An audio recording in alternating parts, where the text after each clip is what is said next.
তারপর তার বডির কমপ্লেকশন, তারপরে বডির কমপ্লেকশনের পর তিনি কীরকম হাসছেন বা কি করছেন করে আস্তে আস্তে তিনি নেমে আসছেন। হাতের অস্ত্র শস্ত্র আছে, হাতের অস্ত্র শস্ত্র সব আছে। আসার পরে ফাইনালি শেষের দিকে এসে তিনি বলছেন যে মহিষাসুর রয়েছেন নিচে একদম নিচের দিকে। আমরা শেষ পাতে দেখছি তার 10 হাত, কটা পা? দুটোই পা। ঠিক। ডান পা রেখেছেন কার উপরে? সিংহের উপরে। বাঁ পা রেখেছেন মহিষাসুরের উপরে। সেইটা দিয়ে তিনি মারছেন।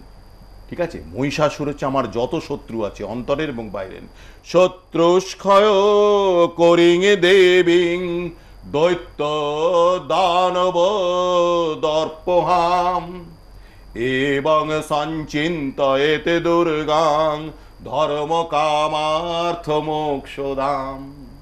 এইভাবে এবং দাস দুর্গার চিন্তা করলে চতুর্বর্গ ফল লাভ হয়। হয়ে এসেছে অতীতে, আজও হবে, ভবিষ্যতে হবে, আপনাদেরও হবে, আমাদেরও হবে। আসুন এইভাবে আমরা দুর্গা পূজায় ব্রতী হই।